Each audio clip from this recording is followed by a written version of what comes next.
नमस्कार, 4 PM में आप सभी का स्वागत है और मैं हूं आपके साथ आकांक्षा यादव।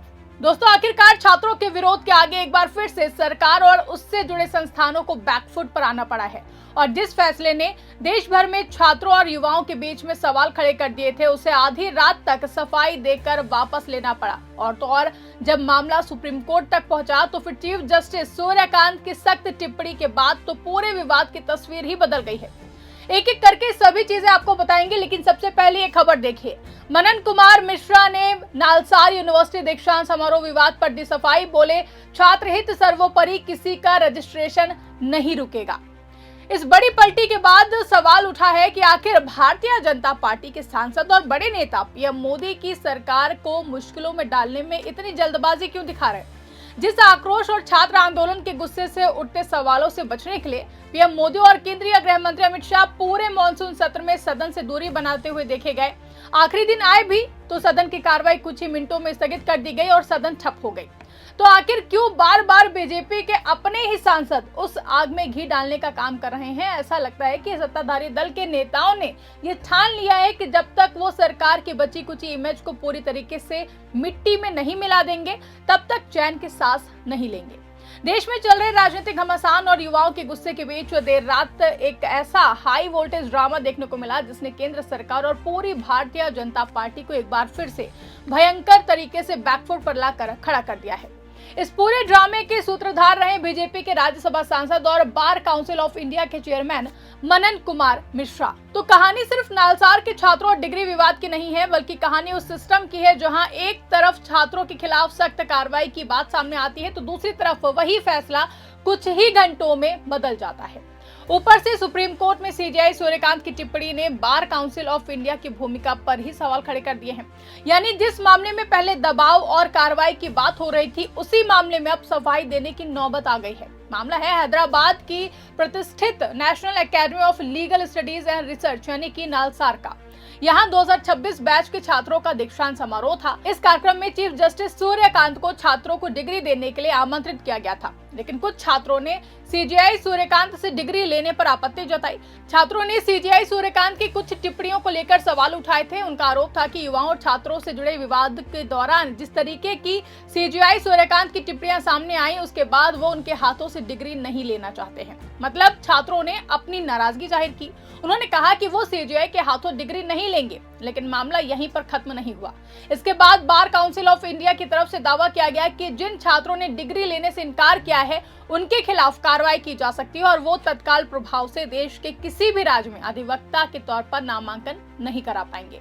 बीसीआई सर्कुलर में साफ साफ कहा गया कि अगले आदेश तक नालसार यूनिवर्सिटी ऑफ लॉ के किसी भी ऐसे छात्र को कोई भी स्टेट बार काउंसिल एडवोकेट के तौर पर एनरोल नहीं करेगा जिसने 2026 में लॉ की डिग्री हासिल की है।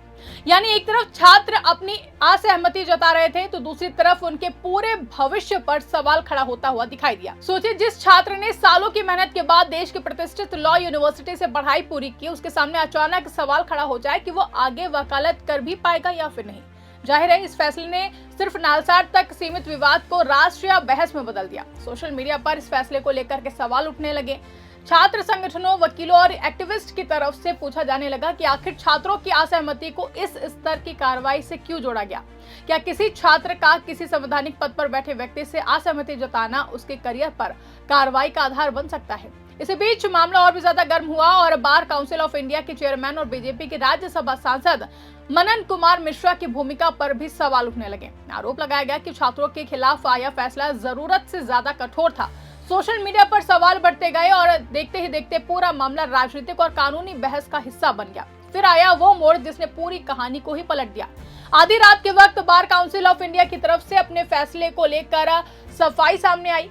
पहले आदेश में बदलाव किया गया और कहा गया कि नालसार के 2026 बैच के छात्रों को लेकर स्थिति अलग तरीके से देखी जाएगी। यानी कि जिस फैसले के बाद छात्रों के करियर पर संकट की बात कही जा रही थी, उसी फैसले को संशोधित करना पड़ा। लेकिन कहानी यहाँ भी खत्म नहीं हुई है। रात करीब 12:30 बजे एक और बयान सामने आता है। इसमें कहा गया कि छात्रों की तरफ से किसी तरह की गड़बड़ी या हिंसा नहीं हुई थी और उनके खिलाफ कोई भी कार्रवाई नहीं की जाएगी। छात्रों के करियर को लेकर भी शुभकामनाएं दी गई।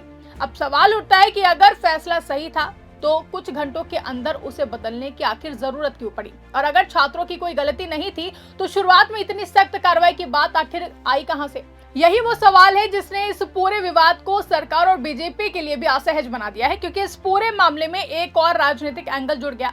मनन कुमार मिश्रा सिर्फ बार काउंसिल ऑफ इंडिया के चेयरमैन नहीं है, बल्कि बीजेपी के राज्यसभा सांसद भी हैं। ऐसे में विपक्ष और सरकार के आलोचक ये सवाल उठा रहे हैं कि क्या किसी राजनीतिक दल से जुड़े व्यक्ति को ऐसी संवैधानिक और पेशेवर संस्था की जिम्मेदारी संभालनी चाहिए? क्या बार काउंसिल जैसी संस्था का नेतृत्व किसी ऐसे व्यक्ति के हाथ में होना चाहिए जिसकी सक्रिय राजनीतिक पहचान भी हो, या फिर इस पद पर एक ऐसा व्यक्ति होना चाहिए जो राजनीतिक विवादों से पूरी तरीके से अलग हो? और अब इस विवाद में सुप्रीम कोर्ट की एंट्री ने मामले को और भी ज्यादा गंभीर बना दिया है। नालसार विवाद की सुनवाई के दौरान सीजेआई सूर्यकांत ने बीसीआई की दखलंदाजी पर सवाल उठाए हैं। सीजेआई ने साफ संकेत दिया है कि छात्रों और उनके बीच जो मुद्दा है उसमें बार काउंसिल ऑफ इंडिया का क्या लेना देना है। यानी जिस मामले को लेकर के बीसीआई ने इतना बड़ा कदम उठाया, उसी मामले में सुप्रीम कोर्ट ने यह सवाल खड़ा कर दिया है कि आखिर बीसीआई की भूमिका यहां तक आई कैसे? मतलब पहले छात्रों ने आपत्ति जताई, फिर छात्रों के खिलाफ सख्त कार्रवाई की बात सामने आई, इसके बाद सोशल मीडिया पर सवाल उठे, मामला राजनीतिक बहस में पहुंचा, फिर रात में फैसले में बदलाव हुआ। इसके बाद छात्रों के खिलाफ कार्रवाई नहीं करने की बात कही गई और अब सुप्रीम कोर्ट में सीजेआई सूर्यकांत ने बीसीआई की भूमिका पर भी सवाल खड़े कर दिए हैं। तो क्या इसे छात्रों की बड़ी जीत माना जाए? फिलहाल कम से कम इतना तो साफ है कि छात्रों की आवाज को नजरअंदाज करना इस बार आसान नहीं रहा। इस फैसले को लेकर शुरुआत में सख्ती दिखाई गई, उसी पर कुछ ही घंटों के भीतर सफाई देनी पड़ी और बदलाव करना पड़ा। लेकिन दोस्तों, अब सबसे बड़ा सवाल यह है कि क्या ये सिर्फ एक संस्थागत गलती थी या फिर सत्ता और संस्थानों के बीच उभरते टकराव की एक और तस्वीर है? क्योंकि पिछले कुछ समय से छात्र, युवा और शिक्षा व्यवस्था से जुड़े मुद्दे लगातार चर्चा में हैं। पेपर लीक से लेकर परीक्षाओं की पारदर्शिता तक और प्रदर्शन कर रहे छात्रों से लेकर के उनके अधिकारों तक हर मुद्दे पर सरकार से जवाब मांगा जा रहा है। ऐसे में नालसार का ये विवाद भी उसी बड़ी बहस का हिस्सा बन गया है। और सबसे दिलचस्प बात देखिए कि एक तरफ संसद में सरकार अपने सांसदों और नेताओं के जरिए विपक्ष पर हमला बोल रही थी, वहीं दूसरी तरफ एक बीजेपी सांसद से जुड़े फैसले पर ही सवाल उठने लगे हैं। यानी जिस समय सरकार विपक्ष के सवालों का सामना कर रही थी, उसी समय उसके अपने खेमे से जुड़े एक फैसले को लेकर भी सफाई उन्हें देनी पड़ी है।